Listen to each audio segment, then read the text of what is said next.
Hi friends, welcome to my channel. मेरे channel पे आप सभी का स्वागत है।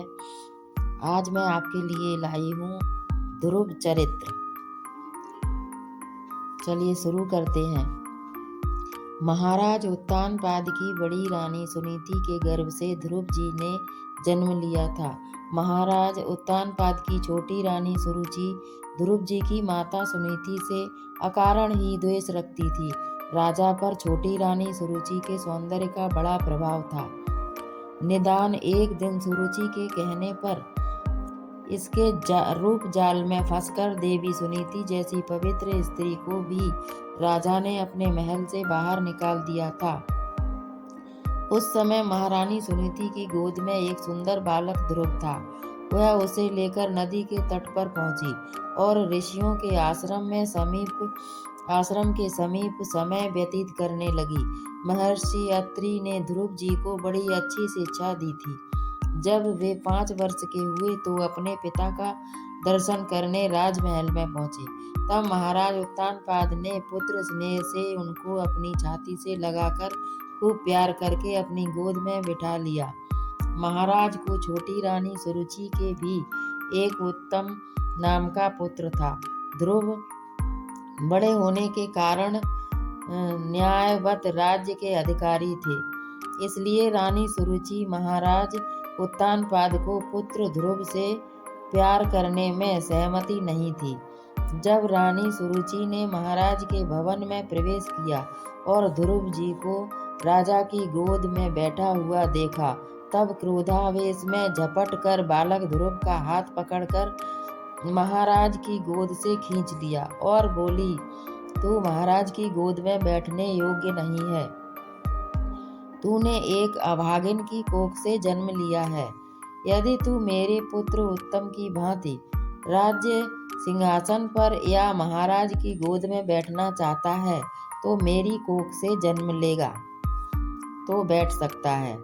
जा, अभी निकल जा यहाँ से। रानी सुरुचि की ऐसे कठोर वचन सुनकर ध्रुव के कमल नेत्र क्रोध से लाल हो गए। उन्होंने महाराज की ओर प्रश्नसूचक दृष्टि से देखा, किंतु महाराज किम कर्तव्य विमूढ़ की भांति बैठे रहे, न हिले न डुले। ध्रुव जी क्रोधावेश में राजमहल से निकलकर अपनी माता के पास पहुंचे और सिसक कर रोने लगे। उनको इस प्रकार रोता हुआ देख माता सुनीति ने पूछा, हे पुत्र, तुमको किसने मारा है या किसी ने तेरा अपमान किया है? इस प्रकार प्यारे पुत्र को रोता हुआ देख उसकी आंखों में आंसू भर आए। माता के बार बार पूछने पर वे शांत हुए और उन्होंने सब ज्यों का त्यों हाल सुना दिया और बड़े प्यार से पूछा, हे माँ, क्या यह सुरुचि माँ ने ठीक कहा है कि मैंने एक अभागिन की कोख से जन्म लिया है? क्या मैं अपने पिता के गोद में नहीं बैठ सकता? नहीं, यह मुझसे नहीं सहा जाएगा। माँ, कोई उपाय बताओ जिससे मैं अपने पिता की गोद से अलग न किया जाऊं। बालक के सरल वचन सुनकर माँ भरे हृदय से आंखों में आंसू भरकर बोली, सचमुच बेटा, मैं बड़ी अभागिन हूँ। तभी तो मेरे पतिदेव ने इस प्रकार त्याग दिया है।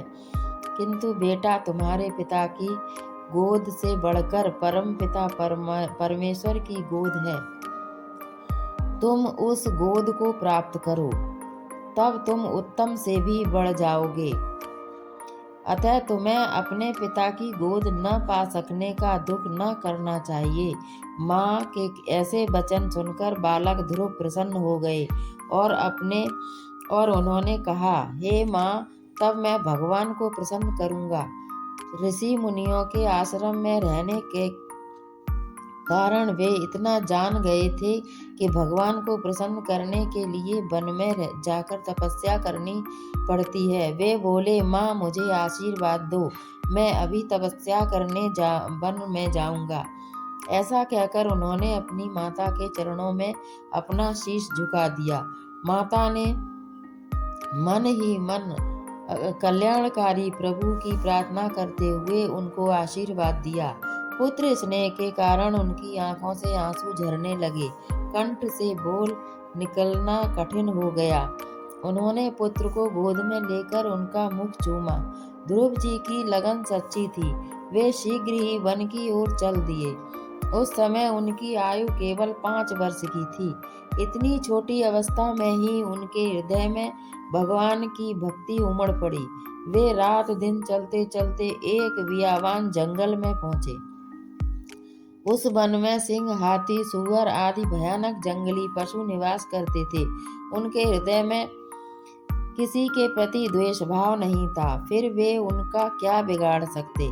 वे वन में उनकी रक्षा करने लगे। एक दिन भक्त नारद उनके पास आए और उनके भगवान के चरणों की भक्ति का उपदेश दिया, जिसको सुनकर उनके हृदय में भगवान के रूप रस पान करने की ज्वाला जागृत हो उठी।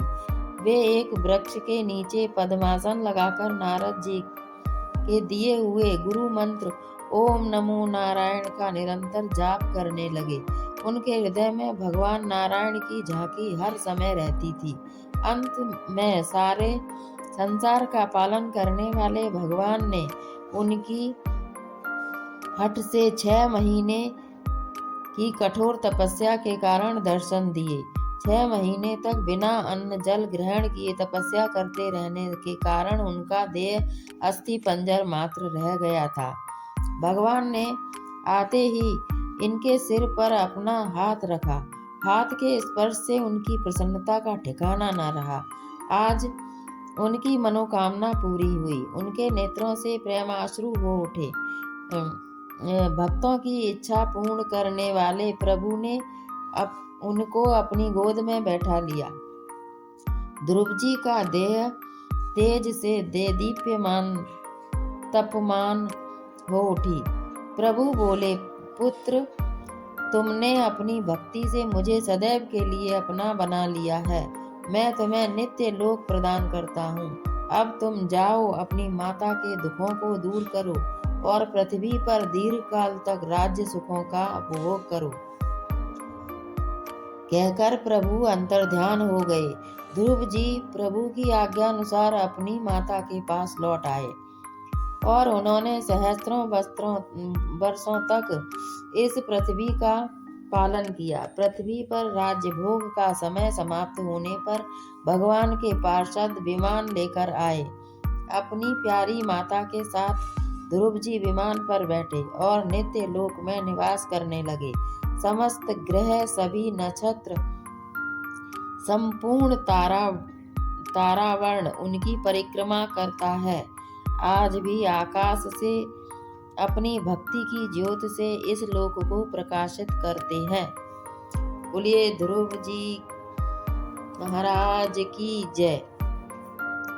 यदि आपको मेरा चैनल, आपकी मेरी कथाएं अच्छी लगती हों तो कथाओं को पूरा सुने, जिससे अपने जीवन को कृतार्थ करें और मेरे चैनल को सब्सक्राइब करें, शेयर करें, लाइक करें मेरे वीडियो को, और ये कथाएं निरंतर सुनते रहें और अपने जीवन को धन्य बनाते रहें।